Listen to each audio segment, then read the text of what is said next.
In this video, I'm going to show you how to rough in plumbing for a basement bathroom, and I'll be going over the drain lines, the water lines, and even the wall framing. Before starting any project, be sure to follow your local building codes and obtain any required permits. In this video, I'm simply showing you the work that we're doing on our own property. Here's where the basement bathroom's going, and we placed stakes in each corner and we squared it up, getting our diagonal measurements to make sure that is going to be perfectly square where the walls are actually going to set. Ran a string line around each one of the stakes, so that's going to represent the inside part of the wall so we can measure to get exactly where our drains need to go. So now that we have this set, I'm going to explain what we're going to do here. We're going to run a 2-inch line over to a 38-inch shower, and then we're going to run a 2-inch line to a 24-inch sink here in the back corner, and then here's where the toilet's going to set. So we're going to go ahead and dig this out for where the lines are going to be placed. In order to figure out where to dig the gravel out at so we do not dig out too much gravel in order to place our plumbing, I'm going to place the fittings I'm going to be using for the fixtures. And this is going to be a Y that's a 2-inch and 3-inch for the main. So this is going to go over to our sink. So I'm just going to lay it right here and then use a piece of pipe that's 2-inch just to gauge about where it's going to be headed. So that way, again, we have an accurate location to start digging. So if I lay that there, that looks about like where we want. Our 24-inch sink's going to be here, so we want to make sure that our drain comes up into the sink. Now, typically, I would dig it to where it comes up into the wall for the framing, but our footer's there, so we actually got to come up into the vanity to place our drain. And we want to try not to be perfectly center because we want to make sure there's a place for our trap to come down and then go right into the drain. So I'm going to lay that there and get a measurement to see where this is going to hit. All right. So I could actually move this way a little bit. So right here. So I know I want to dig this out right in this area. And for our shower pan, we're going to be using this combination Y. And it's going to go right here, and that's going to be the same idea. We need to make sure that we measure off for our drain to where it's going to intersect. So if I get a measurement, that's about the right offset for the drain for the shower pan. So I'm going to get that measurement here and then lay this pipe and mark it as well. All right, so as you can see, we got to dig this out and this out for the plumbing that's going into the bathroom. If you've been following this build from when we built the foundation, you'll remember we placed gravel in here for the slab. We placed it in here relatively thick, and it's great to be able to dig this out instead of hard soil. Now that this is dug out, our first stop is to this shower drain. And I got a combination Y that's a 2-inch and a 3-inch for the main line. So I'm going to lay it right here. And I want to make sure that this section is 12 inches off this string line for the shower pan that we're going to use. So it depends on what shower pan you're going to use or bathtub, but we're going to have a left drain offset. So we're going to measure 12 inches and get this lined up properly.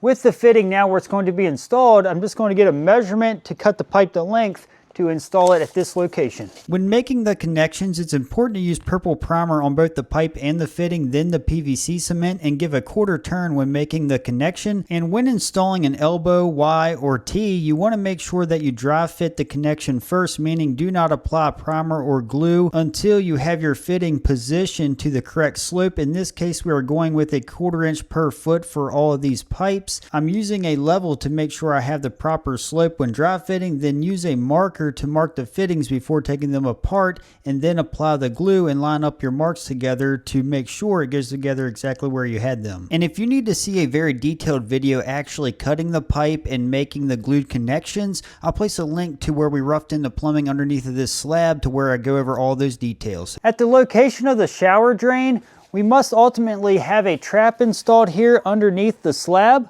Now, we do not want to install this yet because it needs to be precisely where the drain is going to be. So this is going to be probably cut back a little more yet and installed somewhere in this orientation. And now this is dug down much deeper so that the trap has a place to set. And we want to keep this open, so in order to do that, we built a box, and this is a 13-inch by 13-inch box, and we have a section left out here, and that's going to straddle the pipe. And we're going to fill this full of sand and anchor it with rebar ultimately, But before we do that, we need to place a plug on the end of the pipe and water test yet. So we want to just keep that the way it is for now. I'm going to get this square. Now that we're setting square with the wall, I'm going to drive a piece of rebar in each corner to hold it into place.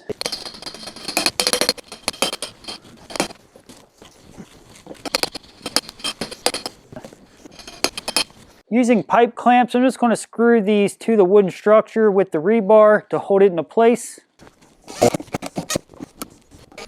I'm also going to level this up the best I can. It doesn't have to be perfect, so that way when we're finishing concrete, we have a good reference to go off of.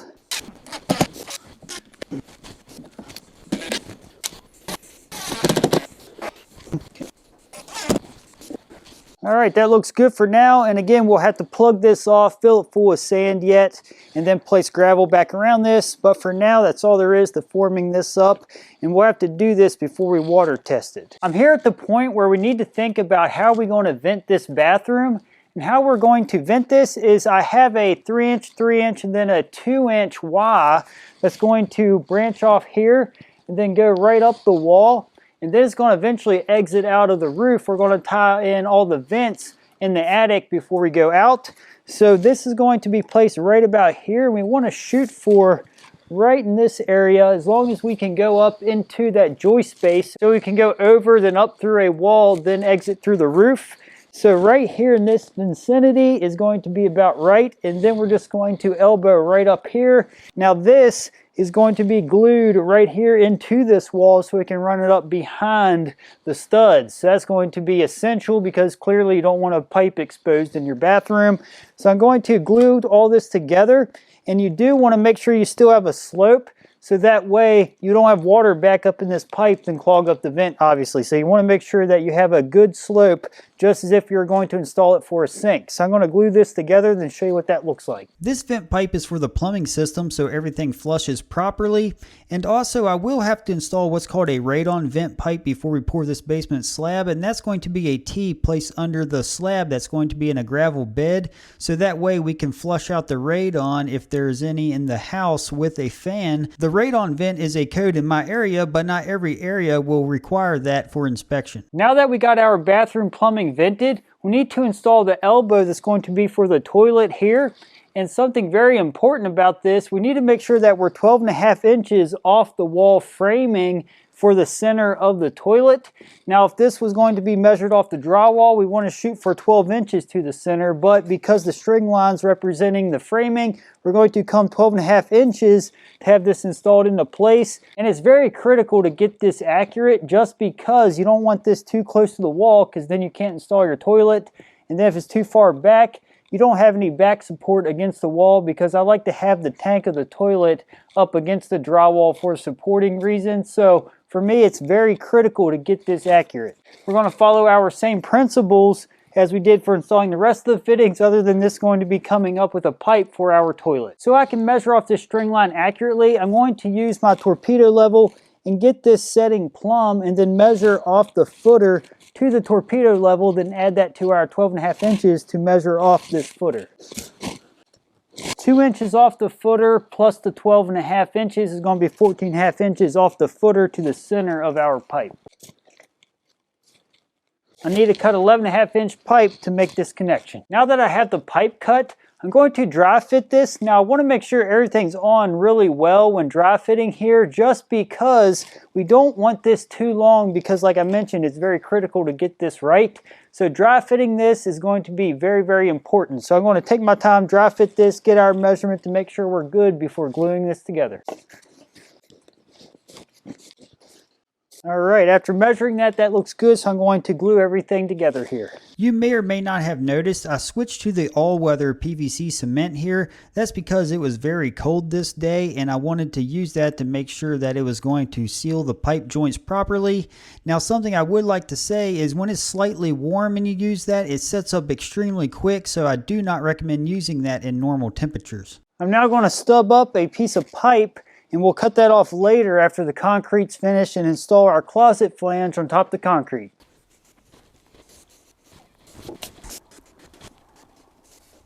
All right, we now have the toilet elbow installed, so that is all there is for the plumbing underneath of this slab.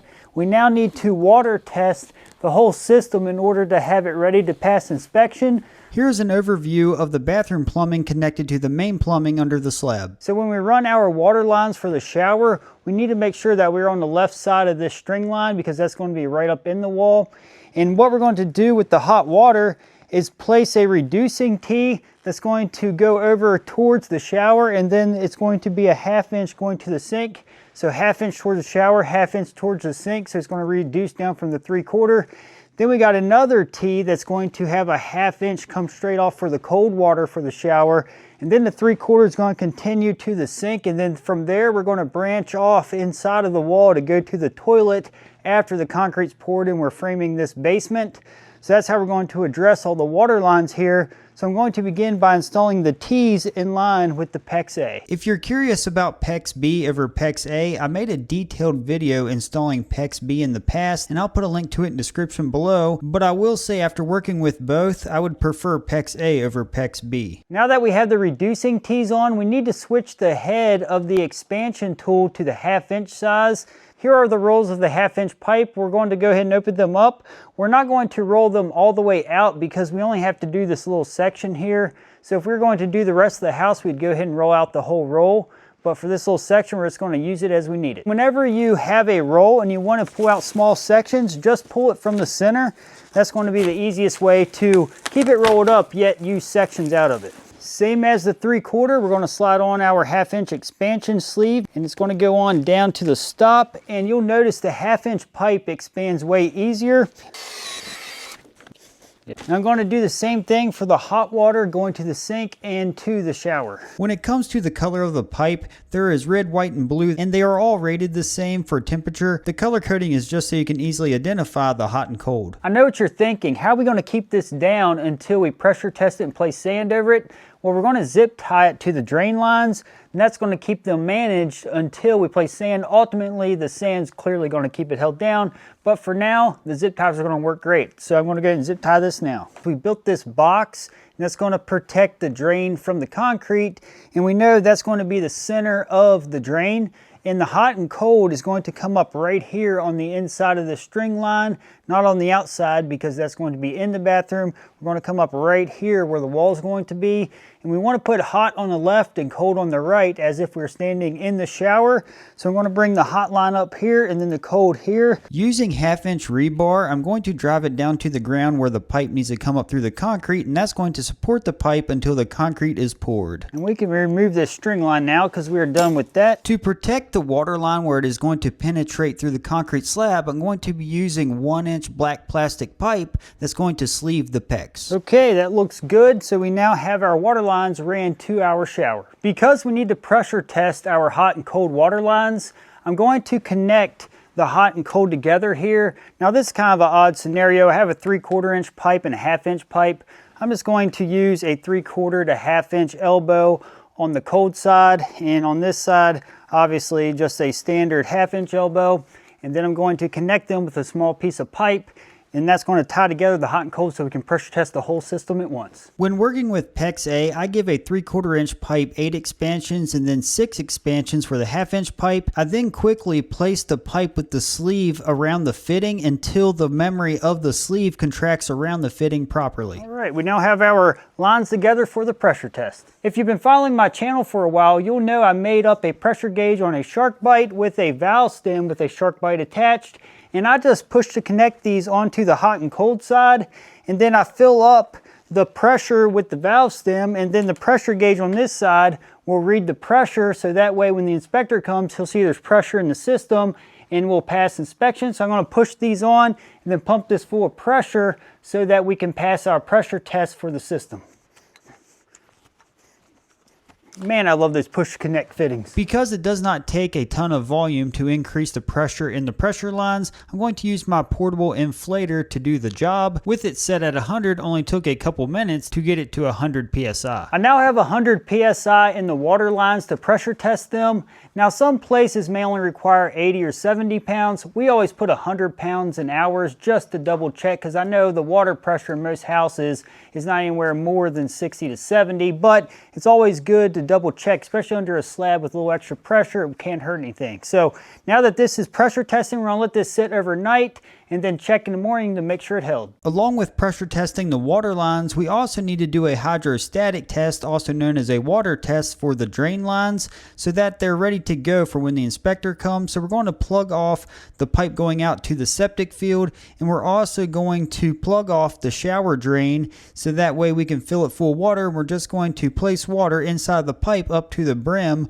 of the tallest pipe for our basement. I'm back here the next day. Everything passed inspection. Our pressure lines held pressure overnight just fine. Our water lines did not leak down at all. So we're going to let the water out of these drain pipes just in case it freezes. But we're going to continue to keep the pressure in the pressure lines just so we have a peace of mind of knowing there's no leak after the concrete's poured and we place the sand over these pipes. So that leads me to the next process. I'm going to show you how we're going to embed the pressure lines in sand. I'm going to begin by placing the sand here so that way we can wheelbarrow the sand in to fill up all this trench with sand.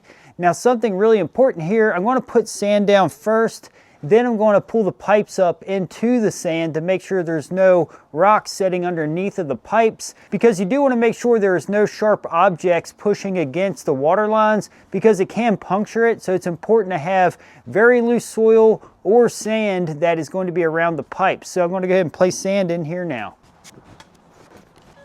Now that we have sand in the trench, I'm just going to pull the pressure lines or water lines up over the sand. That way we know it's not sitting on a rock and it's actually in the middle of the sand. So that looks good there. And now I'm going to place sand over this area again. You can see we have the pipes embedded in the sand. Now we can rake gravel over this to continue our gravel bed for our concrete slab.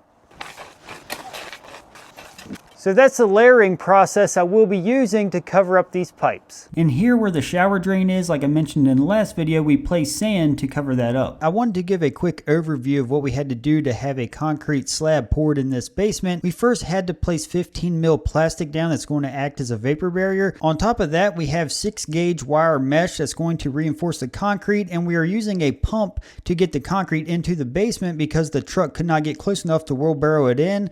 We're then going to pull the wire mesh up into the concrete so that way it's not laying flat below the concrete. We want it up in the middle of it. We then use a laser level to mark around the perimeter of the basement and chalk the lines to those marks so that we have level marks to go off of as the concrete is being poured. A bull float is then used to start the finishing process after the concrete is roughly poured, and we did have to heat the inside of here, as you can see, because it was in the middle of winter while we were pouring this. And here's what it looks like after the bull float has its first pass, and then the trowel machine is going to give it its final finish, but that was later on in the day and I was not around to be able to record it. Now that we got a concrete slab to build the walls on top of, we're going to build the walls, and I like to place a vapor barrier, which is this sill sealer, on the bottom plate of the walls, and use a pressure treated plate here as well, just because we're building on top of concrete. The rest of the material is standard framing lumber, frame 16 on center. After we stand the wall up, I'm going to anchor the bottom plate to the floor using a powder actuated hammer tool that's going to pin it down. Then I'm also going to anchor the top of the wall to the floor joist above. I'm going to measure 5 foot off the back corner of this room to start out for the bathroom,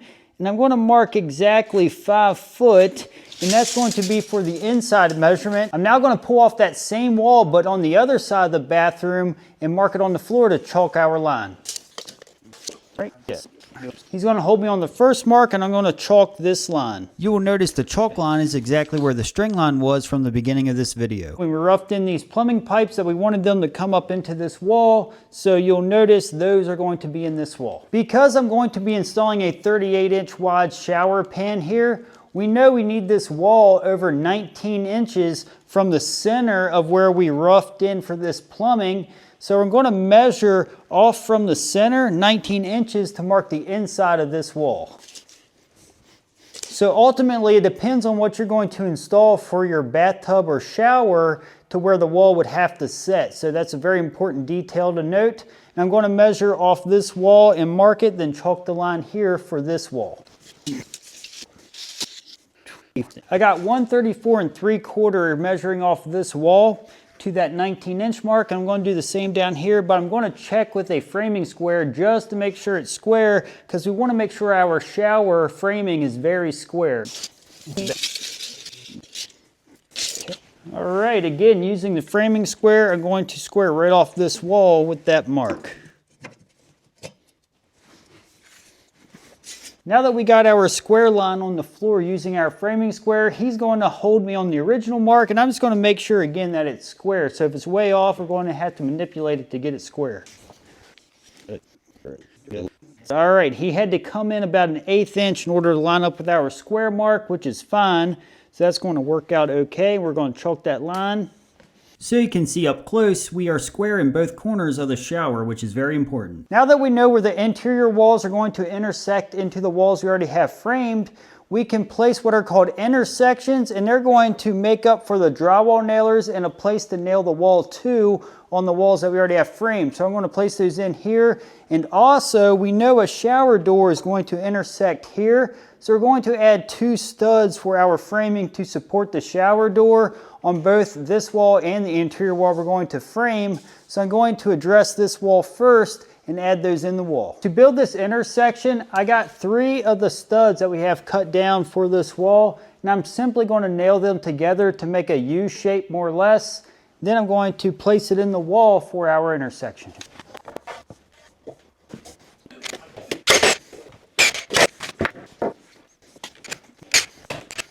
I'm now just going to place this in the wall and then line up this crease with our line, and right here is where our wall is going to intersect.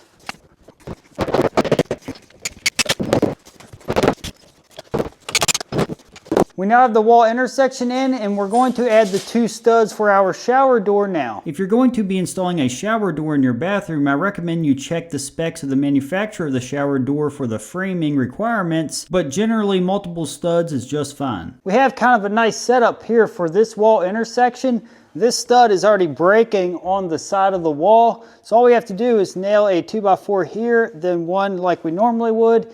Then that'll make up this intersection just fine. So I'm going to install these now.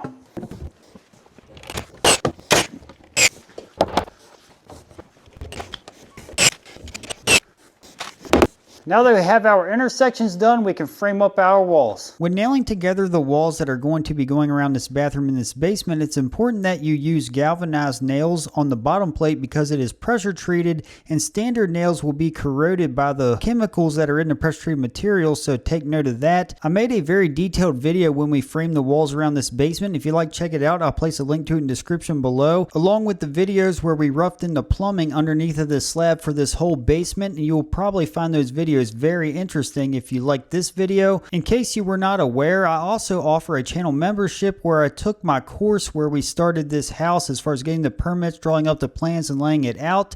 And I took those videos from my course and placed them as members only videos, and I'll put a link to that in the description below if you want to check it out. Now that you've seen how we framed and stood the walls up and secured them, I'd like to explain a little bit about the details with this wall. First off, for a rough opening for an interior door, you want to do whatever your door slab is plus 2 inches for your rough opening width. For example, this is for a 30-inch door, and we made the rough opening 32 inches wide to accommodate for it. Now for the height, because this basement is lower than a typical above grade space, we needed all the room we could get. We're actually going to build a custom door to fit in this area. So because of that, we're going to have no cripples above the door opening. Now, if you watch my videos when I was framing the upstairs, you'll know that I framed the jack studs and the cripples to make the door opening. If you'd like to check out that video, check out the link in the description below. And I'll walk you step by step on how to do so, and you'd follow those same steps for your basement framing if it's taller than this basement. But that's the opening width with the door. Now, as far as the additional framing, we have our double studs for our shower door hinges. So again, we want to make sure there's plenty of support for your shower door. And we actually made sure our stud space here where the pipes come up through for the shower valve are going to straddle the pipes. So we want to make sure when we lay out for this wall that we start out so that the 16 on center spacing is going to allow for our shower valve to be installed. So that's some critical detail to framing up for a shower. Now that's all there is really to framing up for a shower and a bathroom. I wanted to show you the pipe that was stubbed up through the concrete for the toilet. We got it at 12.5 inches from the wall framing to the center, which is very important. And here's a little walkthrough walking through the door of the bathroom. Here's where the sink is going to be. We got the toilet and then the shower here in the back. Stay tuned for more videos to come finishing this bathroom. If you would like to see the detailed video installing all the drain lines underneath of this slab, check out this video, or if you want to see the water lines, check out this video. They'll help you out.